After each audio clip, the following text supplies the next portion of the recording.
Well, good afternoon, YouTube. This is Chuck, and it's a cold winter day outside, and it's in the 30s. And so, as you can tell, I'm coming to you from the man cave, and it's none too warm in here. It's in the 50s in here, but I'm sitting in front of a heater. I'll be fine.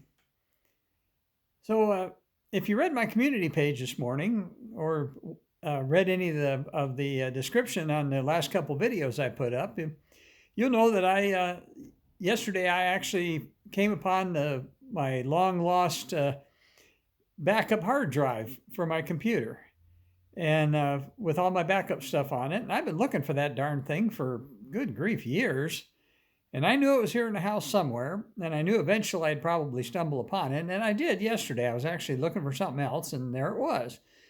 So I was all pretty excited about that, and I spent most of the afternoon yesterday looking through it to see what I had there. And like a lot of people, I didn't back up my computer as often as I should. And when my hard drive on my laptop crashed, I lost everything on it. And hint to the wise there: back up early, back up often. And but there was a lot of stuff on that backup hard drive that I thought I'd lost forever. And part of it was a bunch of GoPro videos on the Jeep that I'd done. Way back when I first got a GoPro. I got real excited about GoPro stuff for a little while, and I made quite a few videos about it. And some of them I'll end up using. I looked through a couple of them, and some of them aren't quite up to what I think they should be for putting them up here, but I'm sure I'll be able to salvage some of that. But anyway, what it did is it ended up kind of sending me on a trip down memory lane regarding Jeeps. And I mentioned there that I've had 9 of them over my lifetime, and in thinking about that, I got to laughing about some stuff, and so I thought I'd take a little time on this winter afternoon, and I'd talk about the Jeeps that I've had, and some of them were better, some were worse, some of them I sold, made money on, some of them I didn't, but anyway, the very first Jeep I bought, I was actually, I think, 16, 17 years old, and just out on my own. I got on my own real early, and I had a job, was making money, and the guy that I knew had a 1953 military M38. Now, the M38 military Jeep was the old flat fender style.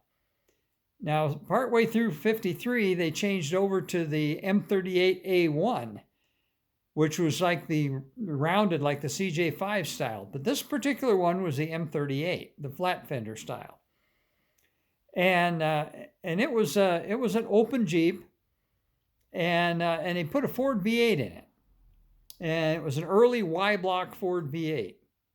So it was a heavy old motor, not very much power. But he'd also, there weren't very many big tires available at the time.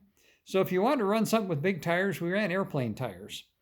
And so this thing had airplane tires on it, and a V8 engine, and it was all kind of a rattle can camouflage kind of thing. And even though camouflage wasn't popular in those days, but that's kind of the way this thing looked. And I kind of fell in love with the whole idea. And so I ended up buying it from the guy, and he agreed to take payments on it. And so I drove that around for a while. Well, it didn't take me too long to figure out that the installation was pretty crude, and that the only reason that the drivetrain would hold up is because the motor didn't have any power. It was a very underpowered, worn out old V8 motor, leaked everything. But I drove that around for a while, and then in the meantime, I had my little race car, which I made a video about, my Anglia, and I also had my 57 Chevy that I also made a video about. And I decided that basically my eyes were bigger than my pocketbook, and I just could not afford to have that many vehicles. And so after driving that thing around, having a little bit of fun with it, I ended up taking it back to him and apologizing and giving it back to him. And I made, I think, I don't know, 4 or 5 months worth of payments on it. And so I looked upon that as kind of rent and gave it back to him. I couldn't afford it. I couldn't afford to do to it what needed done. And once again, I was, even at that time, I was going through mechanic school, And I was fairly savvy about what I was doing, so for a young kid. So anyway, that was my first Jeep. Well, after I got out of the military, I got drafted in February 68, so I got out in February 70. And I hippied around the western United States for a little bit and then finally settled here. And there's a whole nother story behind that. Maybe I'll make a video about that someday. But anyway, I got a job as a mechanic at a gas station. And I wasn't there very long, and some people traveling through town had a 63 Jeep Wagoneer. That was the first year of the Jeep Wagoneer. And it had that overhead cam 6-cylinder straight six. What do they call that? The Hurricane or something like that. Anyway, it was ahead of its time, but it wasn't a very well engineered motor. It didn't have a lot of power, and it had that, and it had the proverbial column shift 3-speed, 3 on the tree we used to call it. Well, they were traveling through town, trying to go somewhere to find a better life, and the transmission broke on their Jeep, and so they didn't have enough money to fix it, and so I was the mechanic that they brought it to, and I took a look at it and said, I think I gave them $250 for it or something like that. It wasn't very much, and they took it, and however they got off on wherever they were going, but anyway, so it had a clear title, and I bought the thing, and I looked around a little bit, and I found a Jeep transmission, and the one I found, instead of having the side forks for the column shift, it was a floor shift style. Well, that didn't bother me any. I just took all the linkage out of it and cut a hole in the floor, and I put a floor shift in it. So I had a three-speed transmission with a floor shift. Worked just fine for that Jeep. And I drove that around for a little bit, but basically I bought it to flip it. And I did. I sold it. It was 4-wheel drive, and I sold it pretty quickly and made a little money on it. And so that was Jeep number 2. Well, Jeep number 3 ended up being a real oddball thing. I believe it was a 53 Willys pickup. And they made those things from, about 1950 or so through about 55 or something like that. And, but anyway, looked like a Jeep, but it was 2-wheel drive, yellow. And somebody had, the motor had gone bad in it, and somebody had shoehorned a straight 8 flathead into it out of a Packard. Odd looking thing. The motor was so heavy that the front suspension was totally collapsed, which made it look pretty cool because it gave it that hot rod stance. But it also meant it didn't have any suspension on the front. And they cut the firewall in order to fit the motor in there. And it was a real botched up thing. But once again, I don't know, out of a whim, I bought it. And I drove that around for a little while. I had a 3-speed transmission as well. And I drove that around for a little while. And realized that, now, if I had that thing now, that would be the classic quintessential rat rod, and I'd probably just love the darn thing. And because it was an oddball thing with a big motor. And of course, that, if you knew anything about the old Packards, that motor was about a block long. And it really filled up the engine compartment, and about half of the passenger compartment stuck back in there. But it was odd, and I kind of liked odd.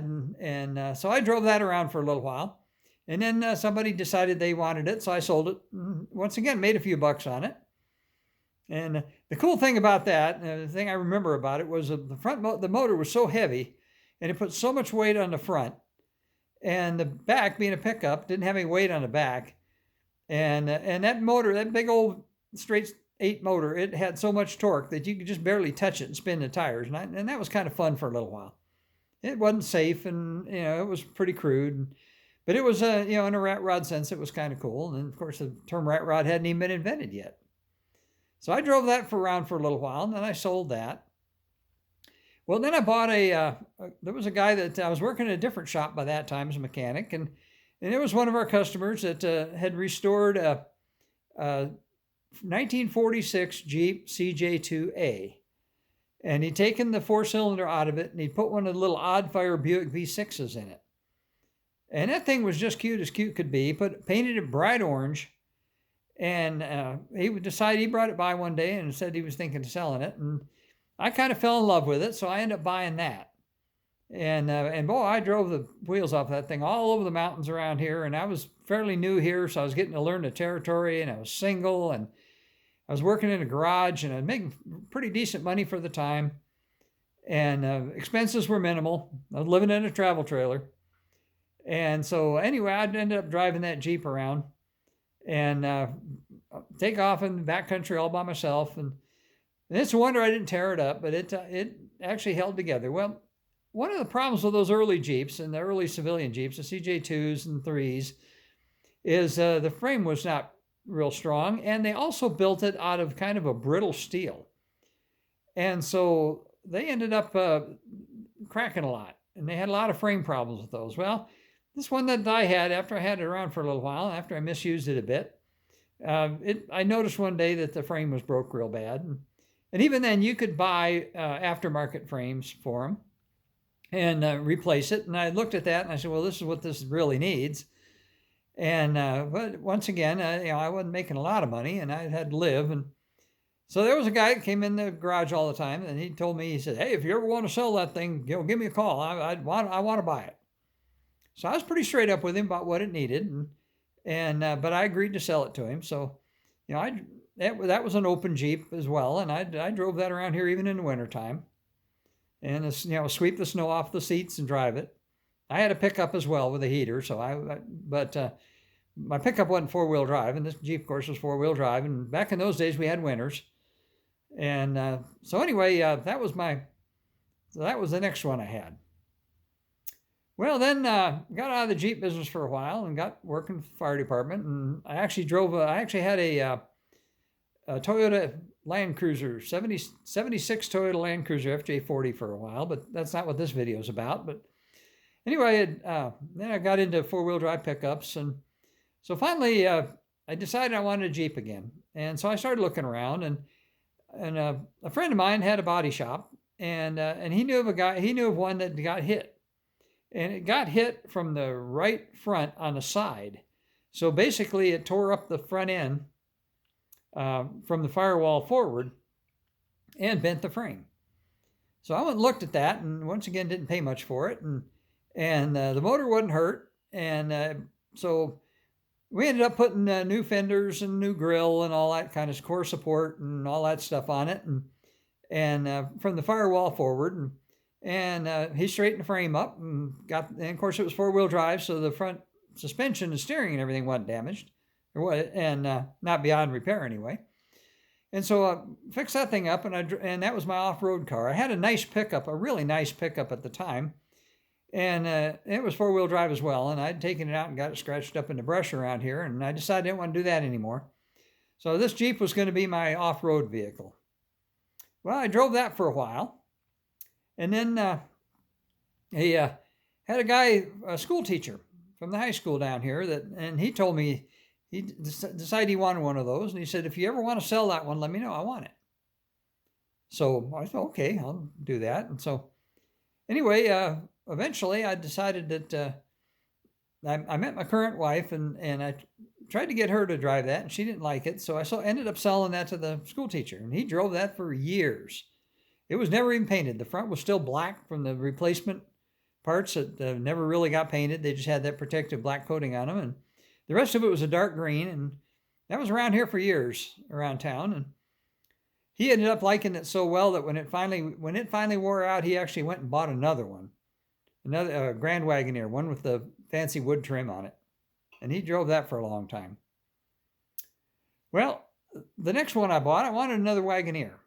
And I like those, and I talked my wife into buying one for her to drive. And so I got to looking for a used one, and I found an 86 over in Prescott. And the guy sent pictures, and of course, this back we're still doing with film cameras and mail and stuff. And so anyway, it looked pretty good in the pictures, and so I made arrangements to buy it, and we met halfway. Met over in Camp Verde. I drove over to Camp Verde, and he drove over from Prescott. And it was a rainy day.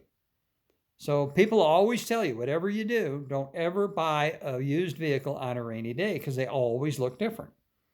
Well, I did that, and it looked great. It was navy blue It had the fake wood trim on the side. It was the all dolled up model. It was the Grand Wagoneer.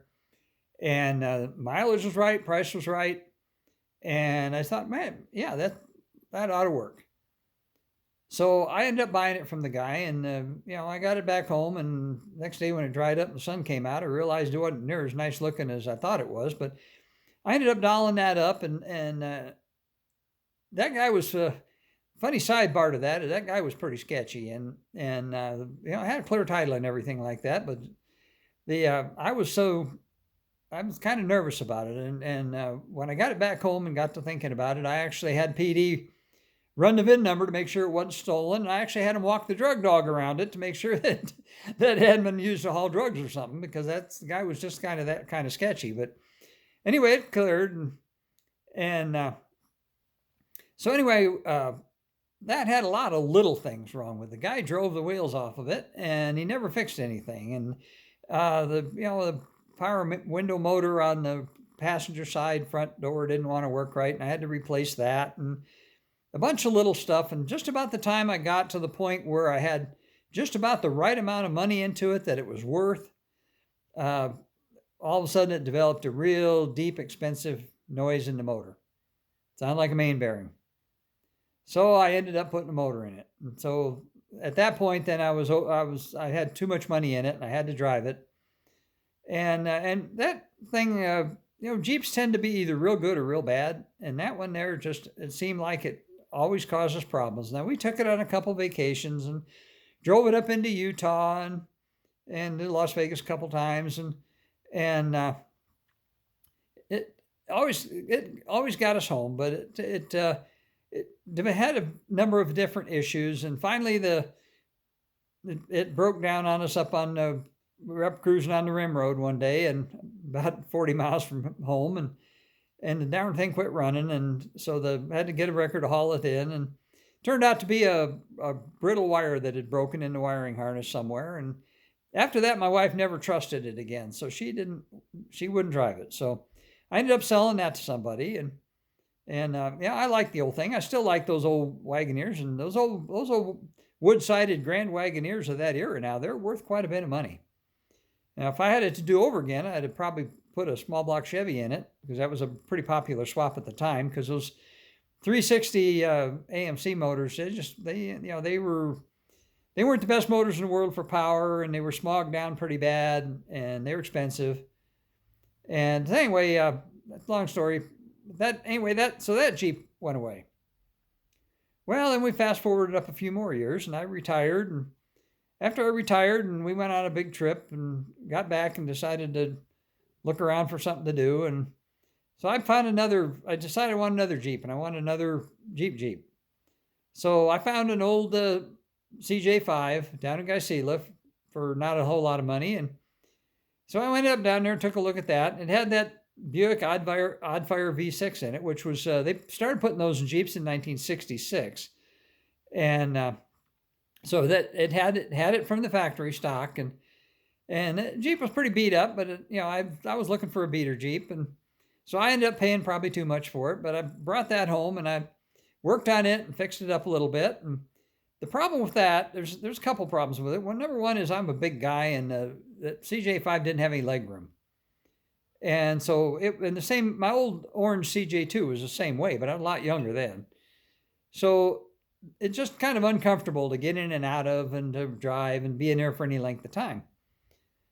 So I ended up, a friend had a 1980 CJ7, and 6-cylinder, 4-speed. And she was a single mom with a couple of kids, and she decided she wanted something a little different than a Jeep to drive. And so I ended up buying that from her, and I ended up selling the 1966 CJ5. I actually sold it to, I was fire chiefing at the time, and I sold it to one of my firefighters, and he just loved the darn thing. And he was a little short guy, so he didn't have any trouble with the legroom issue. And so he had that, and I got that number. That was number 7, or number 8, excuse me. And so I drove that thing around for 3 or 4 years, and on my community page this morning, I downloaded a couple of pictures of that from from my hard drive that I found, and it's got me thinking about that. And that might have been my all-time favorite Jeep, and I probably shouldn't have ever sold it. But anyway, I bought that in 2000, and in 2004, and I was a member of the four-wheel drive club at the time. And in 2004, we had a club member that bought a brand new 2004 Jeep Rubicon. That was the second year of the Rubicon. That's with has the low range 4-to-1 in the transfer case, and it had the lockers and all this kind of stuff. Rubicon. If you're ever going to buy a Jeep, don't buy anything but a Rubicon or the Mojave. I guess the Mojave's okay now too. But anyway, a lot of the other Jeep things are sticker packages, and they're just basic Jeeps. So anyway, I bought and I told myself the only thing I was willing to go into debt for was a Rubicon. And sure enough, this one came along, and the only thing I'd rather had it be a stick, but it was an automatic. But the automatic's actually better for if you're doing any real severe off-roading or rock crawling or anything like that. The automatic's actually a little better anyway. So I bought that in late 2004. Well, this guy had bought it. I'm getting ahead of myself. This guy bought it, and he bought it and did a bunch of stuff to it, put a lift kit on it, and then he decided that he was overextended financially and he wanted out from under it. Well, he was a club member and I was a club member, and I saw that thing and I thought, well, I can do this. So I went ahead and I bought that, and it only had, I think, like 1,600 miles on it. And this guy kind of bought it on a whim and then decided he couldn't afford it. And so anyway, I bought that and bought it right for what it was. And anyway, so I ended up driving that for, I think it was 13 years. And that was Jeep number 9. And I absolutely loved that thing. I thought I'd be buried in it. And there's a lot, by that time, digital photography came out. I got into taking more pictures. And so I got all kinds of pictures and videos and everything of that red Jeep. I mean, that red Jeep was everywhere. And it got, I pretty well, everybody around knew that was Chuck's Jeep. And I put bumpers on it, and I put a winch on it. I put one of the Warren power plant winches on it, which was a combination winch and air compressor. And he only made them for a few years, but boy, that really worked good for what I needed and to air down my tires for off-roading. And I changed out the lift kit on it. I put a kind of a conglomeration of a lift on it with made out of Rubicon Express long arms and Skyjacker springs and some Rancho shocks, and part of it was customized, but it ended up working extremely well. The lift on it worked well. The Jeep was extremely competent, and I drove the living daylights out of that thing, and a lot of off-road places. And I'm not a kamikaze rock crawler, but I'm not shy either. And so I did a lot of backcountry stuff with that. At one point, I fixed it up to where I could actually sleep in it as a camper. After I got into squatching, I wanted something I could stay out there with, and so I actually engineered a sleeping system. And I'll put up a picture of that on my community page one of these days and talk a little bit about that. But I had, and then so why did I sell it? I thought I was going to be buried in that Jeep. I thought I would have it forever. But what ended up happening is I developed arthritis in my neck, and buildup of inflammation and arthritis, and it got to the point where going off-road with anything remotely rough, bouncy, I would be in absolute agony for a week after that. I couldn't hardly move after a day out. And so in order to address the root cause of it, I decided I'd maybe sell the Jeep. I put the word out through the four-wheel drive club guys, and man, immediately one of them jumped on it and bought it. And he's since moved to Colorado and took the Jeep with him. So, because it really hurt me to see that thing on the road. I'd pass him by, and it just ate me alive. Well, what ended up happening is back in 2019, when I took control of my health, if you will. And one of the spinoffs of that is and I did a video right at the very, very beginning when I started the channel. I did one about beating diabetes, and I'll probably talk another one about that here a while back. But part of that is I went on carnivore diet with intermittent fasting, and I'm still on that. I'm not as strict as I was, but I still do that. And I don't want to get off on a tangent on that on this video, but what a sidebar to that is number one is I lost a whole bunch of weight. But number two, when I quit eating processed food, is eventually all that inflammation started going away. Now, my doctor, she actually had prescribed physical therapy and everything else for that. Nothing helped, it just hurt. And I was kind of under the impression that I was going to kind of have to live with that for the rest of my life, and I was going to have to stay on paved roads. But eventually, after good grief, about a year, all that went away. And I could have a Jeep again now. Right now, I can't afford one, or I'd have one, you could bet. But anyway, that's my story of my 9 Jeeps I've had. And which one was my all-time favorite? I think probably number 8. Now, the number 9, the Rubicon, man, that thing was absolutely crazy off-road. It would go anywhere you pointed it, and it'd go anywhere I ever needed to go. You know, it wouldn't keep up with the kamikaze rock crawlers, but then again, I don't need to do that. I do need to move my leg, though. My leg's going to sleep sitting here the way I'm holding the phone. But anyway, but one of the problems with I always thought about that one is it was too car-like.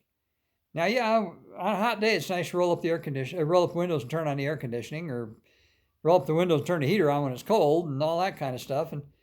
But you know, the real Jeep experience, you know, you got to get out in the open. And boy, that 1980 CJ7, I mean, that thing, when you drove that, you knew you were driving a Jeep. And I think if I could have any of them back, yeah, if I have any of them back, I'd want my Rubicon back, I think. But I like that old CJ7. I thought that was pretty cool. You know, the other ones all had their issues, and I'd even like to have that old Willys pickup back with that Packard straight 8 in it, because that would be my rat rod, and I'd drive that thing around town. It wasn't an off-roader by any means, but it was just oddball enough that it appealed to me, and it would appeal to me now. So I've let this video go for quite a while, and this is actually my second take on it. I messed up the first take.